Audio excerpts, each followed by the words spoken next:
Welcome, everyone, to the Predictive Playbook. This is week 8 action in college football. But, Buster, there is so much action going on right now. I can barely even get any sleep. The Dodgers game really capped it off. I actually can say that I did state when Cody was up, I said, if there's ever a time that this is actually going to happen, it's going to happen now. And he hit that fastball that was out of the strike zone.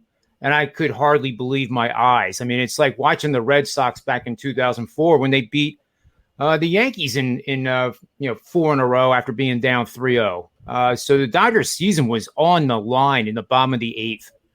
I've never seen anything like it. But what a great time of the year. Oh, yeah. Baseball, NHL starting, NBA started last night. But I know we're here to talk college football, but yeah, even that Boston game last night, geez, on one pitch, right? They call that a strike. It's 2-2 bottom of the 9th. Next thing you know, Houston blows them out, and now they're tied 2-2. But again, we're here to talk college football, but it's a great time to be a sports fan, that's for sure.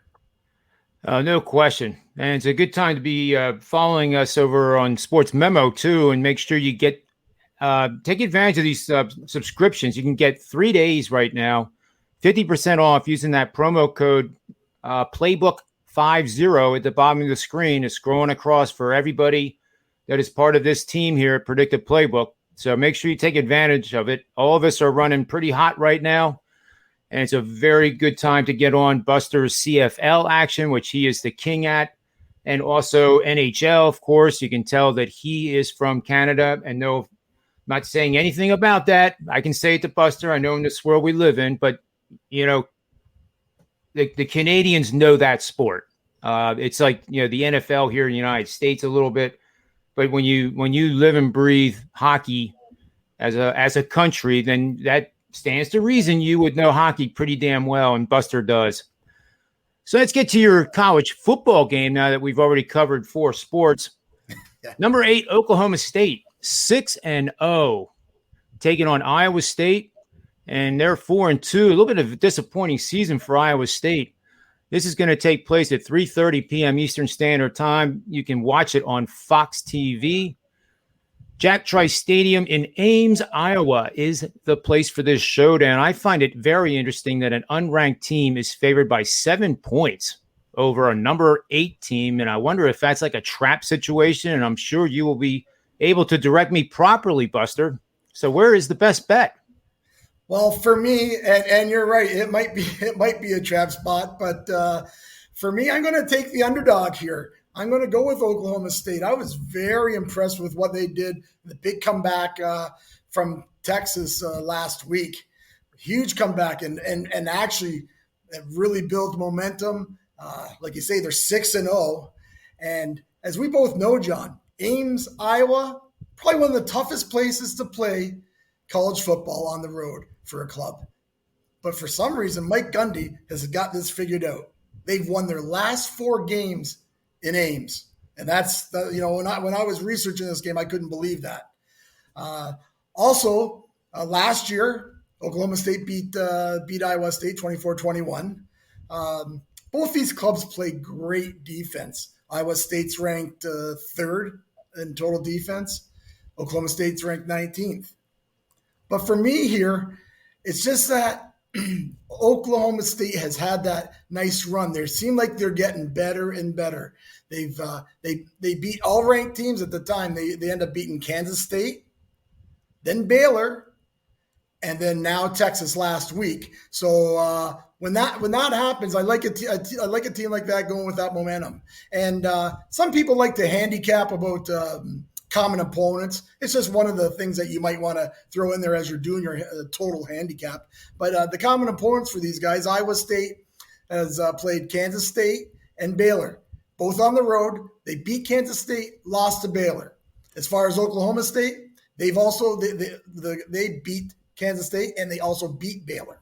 So that's something that you want to throw in. And I'm an old guy, and for me, you've won 4 times in Ames. History seems to repeat itself. I'm getting 7. I think this game comes right down to the wire, John, and I'm going to take the points with Oklahoma State here plus 7.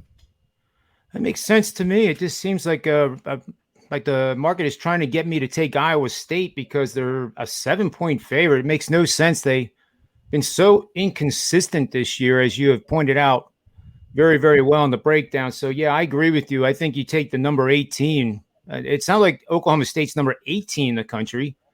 And as we know, the rankings really don't matter because if you look at the Big Ten, the Eastern Division of the Big Ten has 4 teams in the top 10 right now in the AP poll.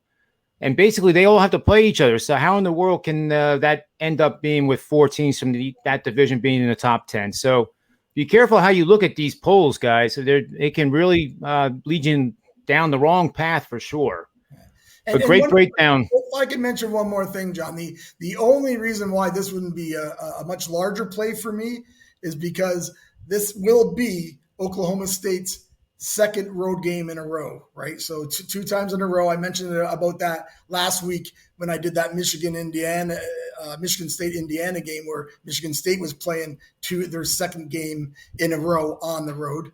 And you see what happened there. It was a very close game. We end up pushing it. A lot of people, like all my clients, pushed because I put that game out on Wednesday. So that's something you might want to also remember too. You try to get the best of the number when you can, and that works out well too. But again, sometimes with second road, it could be a positive with the momentum that Oklahoma State. And again, at the end of the day, I really like Mike Gundy as a coach. So that the coaching might help him as well. I know a lot of people don't like Gundy, but I think he's a pretty good coach.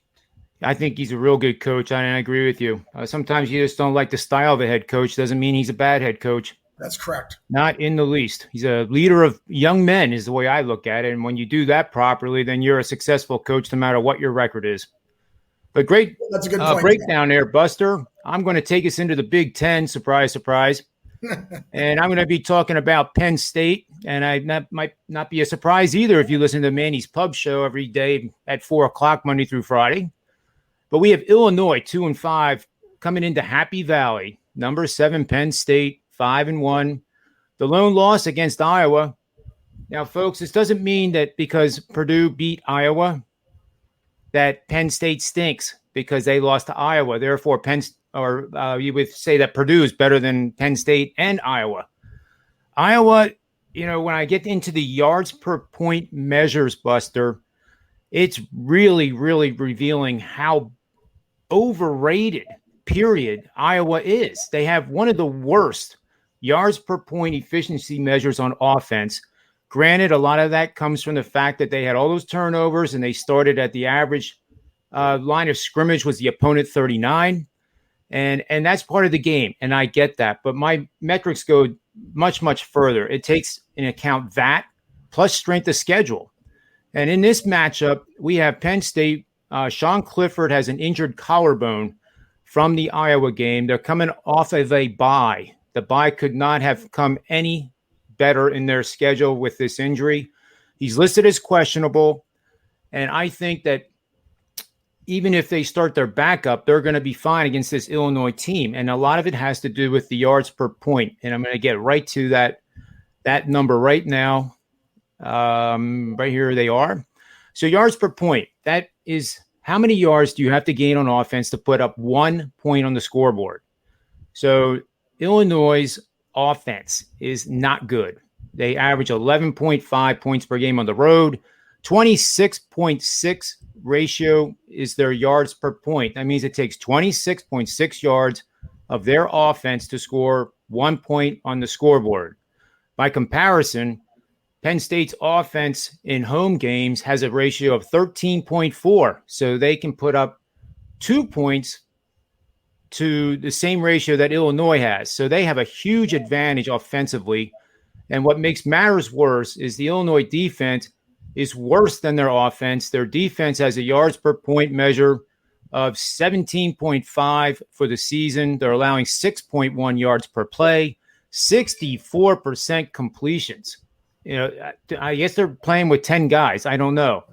But I do think that there's a consideration here that must be noted that James Franklin, if he gets out to a 28-0 halftime lead, and let's say Clifford has played, don't look for him coming in the second half because guess who's on deck next week? It's the big showdown in Columbus, Ohio against the Ohio State Buckeyes. So we must definitely take a look at the news as we get closer to game time and make sure that Clifford is starting in this game. And I would bet the first half Penn State and look for them to try to put this game away as quickly as possible, get the starters off the field, and start looking ahead to Ohio State, which then brings in the backdoor cover. So my strategy, Buster, is a little complex here, but based on these yards per point readings, I like the first half, Penn State minus the points. And if that covers at halftime and you win, then I would look and in-game Illinois at that point for the second half. Maybe just put on 25% of what you bet and see if you can't augment and get that backdoor cover with Illinois. So I know that's kind of a crazy way for me to be looking at these games, but I think it's a good play. I think it's going to be a lot of fun to watch that game. Yeah, it sounds great. I'll be going out to bet that Penn State first half line right after this show, John. Yeah, I'll be doing the same thing with Oklahoma State too, because I really liked it that you had picked that game to break down, because even my models were coming up with mixed signals. A game where, and it's because of Iowa State, their volatility is what I call it. They're up 1 week, they're down 1 week. The 1 week they look like they could be a Final Four participant. Now, obviously they won't be. And then other times they look like they couldn't get out of the way of their own shadow in a scrimmage game playing against their own guys. But they have the personnel to cause problems. But I think your breakdown clearly showed that Oklahoma State is the team to bet. So there you go, guys. We have Oklahoma State as a bet, and then we have Penn State first half. If that wins conditionally, you will then look at in-game on Illinois for the second half and with Penn State starters out of the game. So for Buster, myself, SportsMemo.com, and college football week 8 on the Predictive Playbook, may all the wins be yours.